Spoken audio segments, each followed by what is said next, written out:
we're here with Honors goaltender Noah Tegelaar. Noah, man, welcome to the show. Thanks so much for joining us. Yeah, thank you for having me. Absolutely, man. So let's jump right into your hockey experience. Obviously, becoming a goaltender is a choice I imagine you make at a young age. Walk me through that and what made you want to be a goalie. Yeah, I mean, I think I switched when I was 7 years old, and I was a defenseman before that, and I wasn't the greatest defenseman, so when our team needed another goalie to go in net and kind of needed somebody to fill in the spot, I would do it, and I really enjoyed it. And then when I was 7, I just decided I'd rather do that than be a defenseman, so I made the switch. So you're always trying to keep pucks out of the net, right? As Yeah. A defense. Were you more of a defensive defenseman? I mean, Yeah. I guess at 7, right? You can't really. Yeah, no, I wasn't getting a lot of points. I was kind of staying at home, so decided to just get in the net. Absolutely. Hey, well, it obviously worked out for you. Walk me through kind of, developing as a goaltender and, how that kind of shaped the game as you made your way toward the OHL. Yeah, I mean, obviously I've just been building on my game for the last however many years now, and, just kind of just work on everything in the off season, kind of just leading up to now, and just trying to get better every day. What does that look like for you in the off season? Usually, I mean, probably skate 3 to 4 times a week, kind of towards the season, kind of get like ramping it up and working out almost every day, and then you just kind of want to see some pucks, want to get on the ice, try to make a lot of saves, obviously, and hopefully you're good for the season. Get that confidence up, right? Yeah. As many saves you can make in the summer, right? That'll translate. Yeah, exactly. Yeah, I can imagine that makes things easier. Obviously, a really good career for you before you made it to the OHL. Talk about your time, in the lower, if you will, ranks of junior and how that kind of built your confidence ahead to an OHL career. Yeah, I was supposed to play my second year U18, but then a goalie ended up getting hurt in Blind River in the Noge, and then they saw me at the Sioux training camp my first year, and then they wanted to sign me, and then I ended up playing my first year junior as a 17-year-old, pretty far away from home, so it was definitely a change. I had to move away and everything, but I loved it, and then I got a good opportunity to play a lot of games and kind of just got some confidence going into the next year, and then last year I played in Collingwood, and again where I was able to play a lot of games and just ended up having a really good year, and the team was really good and had a lot of confidence, and then led into this year. Not many better junior B spots, right, than Collingwood. Like, such a cool location right on the water there, and like such an unbelievable history of junior hockey there. Yeah, no, it's a pretty good spot to play. I mean, they won the league in the Centennial Cup the year before I was there, and they're a winning team. They have a good team every year, and they want the best out of you, and they push you to be better every day, so I couldn't have been happier to play there for a year. Yeah, that's a great spot, obviously, and again, the resources that you guys have there, right, especially, at that level, unbelievable. Yeah, no, it's a great organization. They give you everything you need to become better. Yeah, 100%. So then you transition to last year. You have the opportunity to play in the Sioux. A different experience, I can imagine. Talk to me, first of all, what life is like in Sault Ste. Marie. Obviously, it's such a remote location to us Erieites, so far away up there above Michigan. What is it like there in the Sioux? Yeah, I mean, it's pretty cold. A lot of snow up there, and there's not a lot to do in the city, so you kind of you got to spend time with the team and kind of make it fun, because there's not a lot to do there, and it's pretty cold. Yeah, it's very cold. Yeah. Luckily for me, the only 2 years that I've been traveling with the team, we went to the Sioux, and this year in October it was gorgeous. The weather was great. Went there the year before in November. It wasn't that cold. Yeah. So I haven't really experienced a Sault Ste. Marie winter. I know Charlie Burns will tell you Yeah. all about how cold it is up there in the Sioux. But again, what an awesome place to play, right? You can feel the history when you walk into that building. Yeah, there's a lot of history there. It was a great experience to get to play there for the first half, and a lot of history with that, with Wayne Gretzky and stuff being there. So pretty cool organization to start my OHL career with. Yeah, they do a great job too of honoring their history. You walk right outside the room, and everything there is about all these greats that have played within that organization, that played in the NHL. It's just a really cool environment. It's, again, you mentioned there's not really a lot going on. The Greyhounds are kind of like that only show in town, so it really obviously helps attendance. Just I imagine a really cool place to play. I always love going there.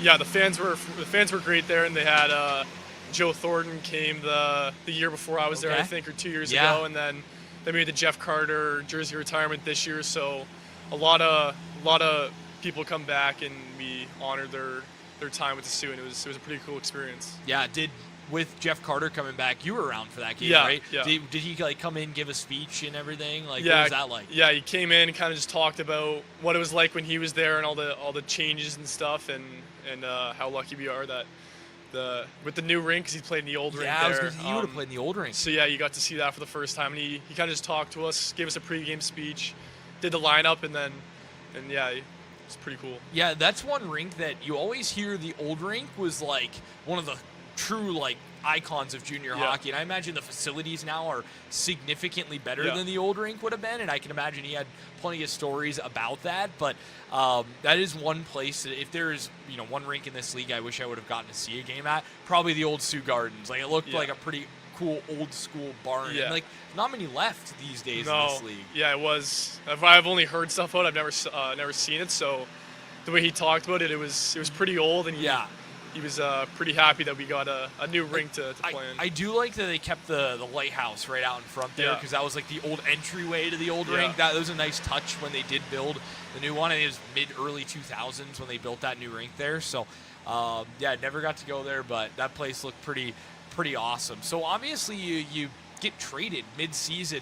Talk me through what it's like when you get that call and know that you got to pick your life up and move to not only a new city but a new country. Yeah, no, it was definitely a change. I mean, we heard there was talks of George going to the Sioux for a while, and then we kind of found out that either one of us had a chance to get traded. And then I think it was January 9th, I just came back from the rink after practice like any other day, and then got a call from Raftis, the GM there, and then said I was coming to Erie. And obviously definitely a change growing up in Canada. Coming to the U.S., it was definitely, I didn't really know what to expect, but it was pretty easy to transition here. Everybody was nice and supportive, and it's a great place to play, so I'm pretty happy. Absolutely, and obviously a unique situation. When I ask you about 3 goaltenders, little unique, right? Like, talk me through what that relationship is like inside of the goaltending room, and the support, I guess, that goes alongside having 3 goalies. And have you ever been a part of something like this? No, I've never had 3 goalies really. Like, at the start of the year in the Sioux, we had 3, but the one ended up getting sent down. So full-time 3 goalies is definitely different, but it's a great environment because we all push each other to be better. Now you're not only competing against another guy to play, you're competing against 2 other guys. So every day it's a battle to get better, and we push each other every day, and it's a great experience. Yeah, 100%. And it's got to be unique too, right? Yeah. Because the starts are kind of getting divvied up, and then one night you're in the press box, the next night you're on the bench, and then the next night you're in net. Like, it's a unique situation. I thought it was interesting. A couple of weeks ago, we had a Friday game on the road, Saturday at home. You didn't travel, started the next game. Yeah. That must be nice as well, as a benefit of, okay, I can get to bed at 10:30 for a start day the next day, as opposed to getting home at 3 a.m. after not dressing. I mean, that's one benefit to it, I would think. Yeah, no, it was good because we played in. It might have been Guelph, I think. It was Guelph. And then we played Kitchener the next day, and then being able to go to bed at a good time, and then I got to pregame skate in the morning.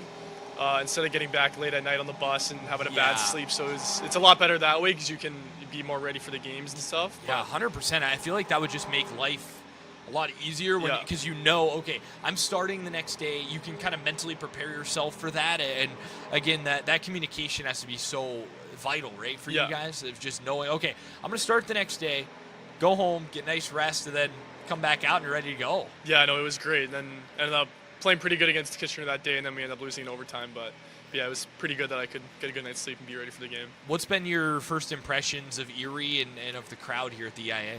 The crowd here is unbelievable. Like every day, always fans, always loud in here, and they just love the team, and they love seeing us win. So when we're able to get them some wins, it's a pretty awesome feeling. Yeah, for sure. I think back to even last Saturday and just how packed this building, and what 4,000 just over the attendance. I said on air, it feels like 14,000 in here. It's just like feel the, especially when you're down there on the bench, you just feel that energy right on top of you. Yeah, no, it gets loud in here. It's fun to play when the crowd's into it and they're making a lot of noise, and it makes the team play better. Yeah, 100%. So talk to me a little bit about your game, and obviously, your style, a bigger guy. How does size kind of help you in terms of your style as a goaltender? Yeah, size obviously is a pretty big, helpful part of being a goalie. You take a more net, and then also it just sometimes puck just hit you because you're so much bigger, and then it's easier to make saves because you take a more net. There's not a lot to shoot at, um, and I can kind of just play further back in my net than other goalies. I don't have to challenge as much, so I can get across the net easier. If I have to make like a T push or something, it allows me to stay back more because I still cover that net compared to a smaller goalie that might have to challenge a little more and take away more of the net. So you can almost compare to Noah Erliden and kind of his style of game versus yours, right? Where he's always kind of coming out of the net, challenging for pucks and playing, more of a unique style, right? Yeah. Where you're more stay at home, kind of, lock it down. And again, when you have that size, it allows you, right, to, you're taking up more of the net just by natural circumstances, right? So makes life a little bit more easy in a way, but also what can some of the challenges be with being a bigger goaltender? Yeah, obviously, when you're bigger, a lot of the time, like people think you're like a little slower just because your legs are longer. You got more body to move. So obviously that could be something. So skating's obviously a big thing that you work on and try to be as quick as possible so you can keep up with the smaller goalies. Yeah, 100%. It's always fascinated me. I mean, the style of goaltender, especially nowadays, has moved bigger, right? Yeah. Like, that's become more of a thing. I mean, gone are the days of Darren Pang, 5'8" or whatever in net for Chicago Blackhawks back in the day. I mean, now bigger guys, the equipment has changed so much over the years as well. I'd imagine even since you've been playing, right? Like, just the developments and everything. Yeah, there's been a lot of changes. I mean, the first set of pads I got are a lot different than they are now, and a lot more protection. Even as when I was young, a lot of them would hurt, but now you're pretty protected. Yeah, pretty well protected in there, making, again, saving the puck a little bit less of a challenge, and obviously that's what it's there for, right? But like, again, the sizing of pads has changed so much. It was a time where it was like, okay, big pads, and then like they got really small, and I feel like they've kind of gotten bigger again. It's kind of interesting to watch and I know Mark Childerley would know a little bit more about that than I would, but just how things have changed over the years. And for you, obviously playing here in Erie, you've been here for a little while. You've been able to kind of settle in now, and who's maybe made that settling in process a little bit easier for you?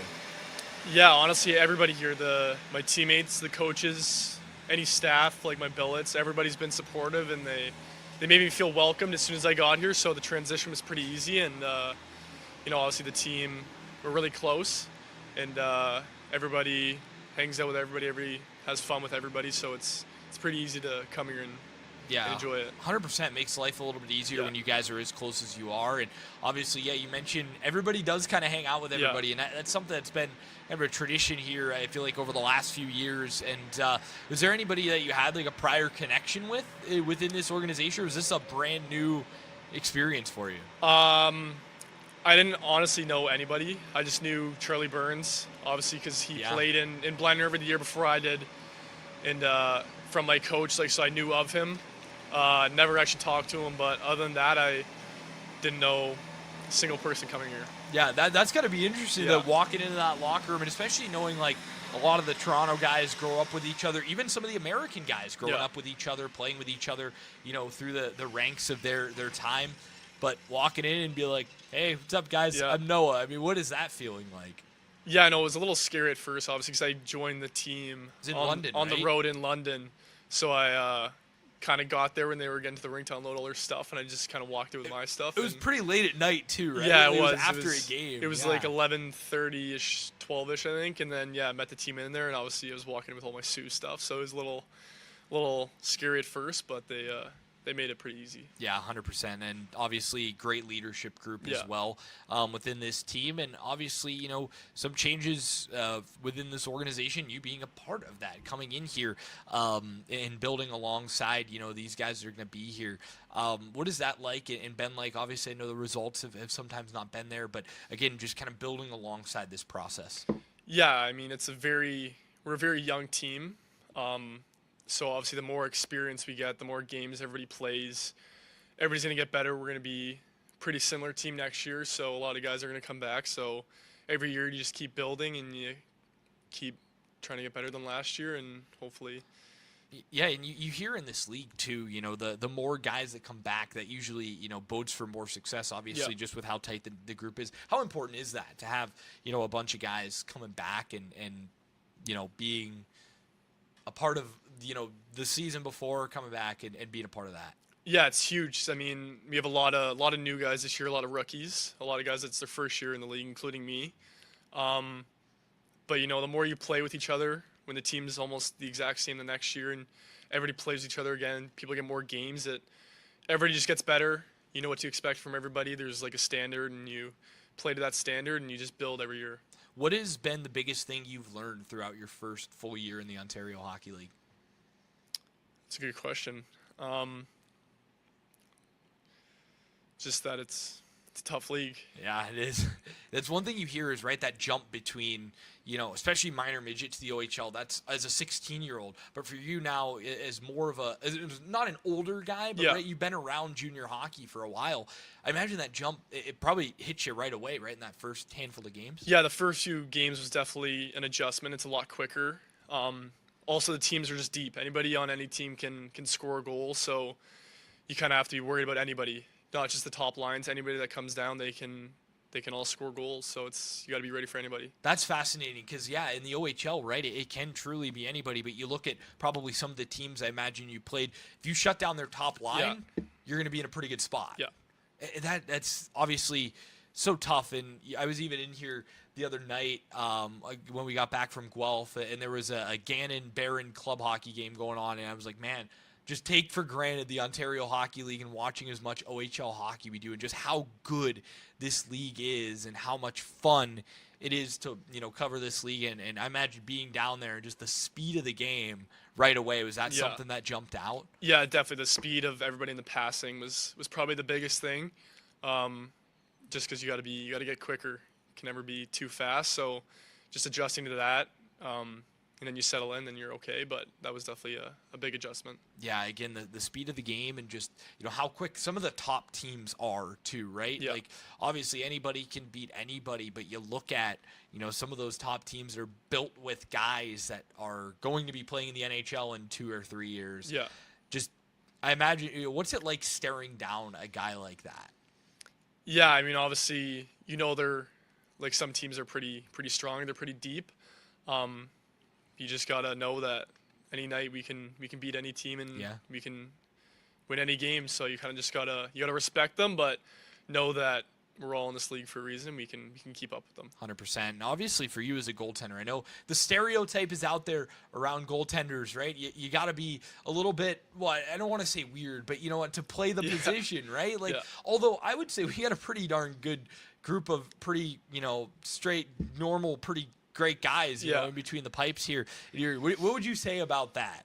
Yeah, there's obviously a stereotype that a lot of goalies are weird, and honestly, a lot of them are. Yeah, that's fair. But yeah, I think our room, I'd like to say I'm a pretty normal goalie. I would like to think so as well. You seem pretty, flat. Noah, on a game day, you can talk to Noah early at any time. And like that's usually, with goaltenders, you just kind of let them go and do their thing. It's almost like a starting pitcher in baseball. But Noah come up to you like, hey, man, what's up? What's up? I'm like, dude, you're starting in an hour. Yeah, that's the thing. Me and Bernie are a little more dialed in when we play. But again, like I said, when I don't play, I think I'm pretty normal. So is Bernie and even Noah. I think we don't have a very weird goalie group like the stereotype says, so it's good. Yeah, 100%. So you mentioned you on a game night. What is that routine like? What is that like? I know you're a pretty early arriver to the rink. Yeah, I mean, game days I like to kind of keep stuff pretty similar. Like I'll eat the same pregame meal, pasta with ground beef and red sauce every time. I'll usually nap around the same time for an hour and a half, and then me and Trev usually get to the rink around 4:15. Usually only 2 guys are there before us. So and you kind of just tape my stick, go stretch a little bit, and then we have our meetings and everything, and then I'll kind of do some more stretching, do some ball work, just kind of get the eyes going and listen to a lot of music, and then I'm ready to go. What kind of music you listen to before game? Rap. Okay. Yeah, rap only on game days, that's it. Like new, old school, like what do we Mix of everything. Okay. Just I had a playlist for a few years now, and it's just use the same one every year. Really? Yeah. Just to keep it consistent. Know almost every song on it. Like I know what song's coming after the other one. Oh, yeah? Yeah. I've listened to it a lot. So. Yeah. Hey, whatever works, man. It's gotten you this far. Yeah. Is there an artist that stands out on there that you really enjoy listening to on a game day? Honestly, like it's a mix of everybody. Everybody. Like, it's not even just one person. Just like a who's who of hip hop royalty. Yeah, like it's just anybody that has a good song that I like, and I've kind of just stuck with it. Heck yeah, man. That's pretty sick. That's what I would usually, back in my playing days, which is a recurring segment on this show. That's usually what I would have going in the headphones to get ready to rock and roll for a game, right? Like you just get you going, get you ready to go, good energy, good vibe, and all of a sudden like, let's do it. I mean, music plays such a big part, I feel like, in a game day routine. It's fascinating to me just how sport and music go like so close together. And as a player, as obviously in the rink, in the locker room, it's such a like something that brings so many people together.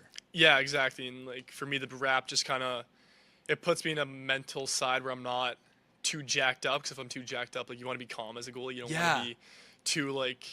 It's almost the opposite effect as a skater. Yeah, that's the thing. Like they want to be all fired up and everything, and I feel like as me, I want to be calm. So the rap kind of it gets me like fired up, but I'm not too all over the place. So it kind of keeps me calm, but I'm in a good mental state where I'm focused. Yeah, that's an interesting point because you hear all the time about all right, like, let's get fired up, everybody around. But as a goaltender, usually you see the goalie kind of first out of the tunnel, just kind of like set, calm, not really, doing much, just kind of locked in, right? Where everybody else is, high fives and running into each other in the hallway, right? Like, I always, it's interesting. But again, with the position and what it takes to play that position, that is obviously an important aspect of it. Yeah, exactly. It's pretty big. The mental side's probably one of the biggest parts of it. So whatever you need to do to be in the right zone and play good is really. It's different for every goalie. Well, let's step away from the rink a little bit. Obviously, you haven't been here too long. We're about a month and a half into your tenure as an Erie Otter, maybe even just a little over a month here. Yeah, a month and like a week. Yeah. So, what have you liked about the city of Erie so far, and have you had a chance to really check anything out yet? Yeah, honestly, haven't really checked anything out. Just we get food mostly every day, and so I kind of just see stuff driving to get food, but haven't really gone for like a tour of the city or like driven around or anything like that, but it's a nice city. Obviously the rink's pretty nice and everything, and outside of the rink my billets are good, so yeah. Absolutely. Was there a favorite food spot that you've encountered so far in your time here? Yeah, well, I mean, a lot of the fast food I don't have like close to me at home in Canada, so we've been getting Chipotle a lot, Chick-fil-A, all that stuff, and then we tried Broman's Burgers. Okay, yeah, that's local spot. Yeah, one of the best burgers really I've ever good. had. So yeah, we go there once a week. I've never been, and I'm a big burger guy. I need to go check it out. Right by where I went to high school. Yeah, no, it's a great place to get a good burger. It's probably one of the best burgers I've ever had. Okay, that's you've heard it here first. We'll have to get them in on a corporate partnership. That would be that'd be pretty sick.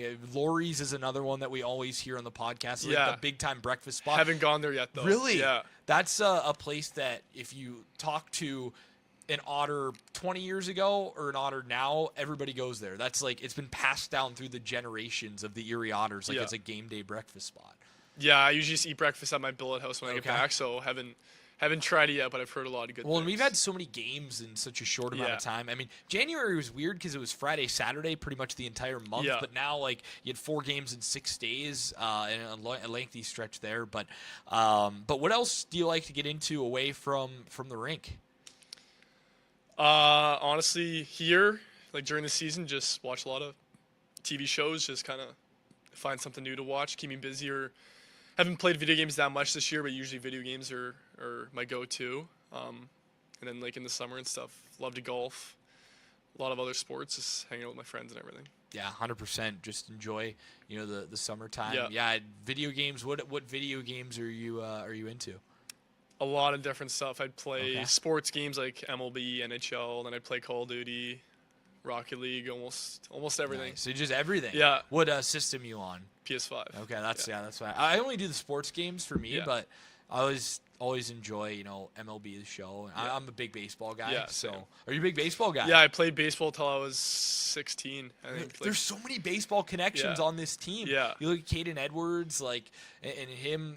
He'd mentioned somebody when he was on the show a couple of weeks ago that he grew up playing with and against. I can't remember who it was, but yeah, I love baseball, man. It's just the best. Yeah, I played until I think the summer, going into my first year junior. I think from when I was 4 years old to 16. So I played for a while. What made you transition into hockey?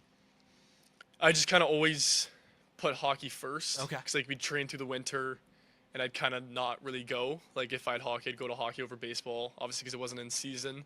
And then I just started going to hockey more than baseball, so I kind of just figured I had a better chance of doing something in hockey than baseball, so I gave it up. That's fascinating. Are you a Jays fan then? Yeah. Nice. So obviously great run Yeah. last season. I am a lowly Pirates fan, but I do love baseball, man. I travel all around the country during the summer to go to different ballparks and just take in the scenery and cities and everything. There's nothing better. I mean, Yeah, I've been to a lot of different stadiums. Really? With my baseball team, yeah. No way.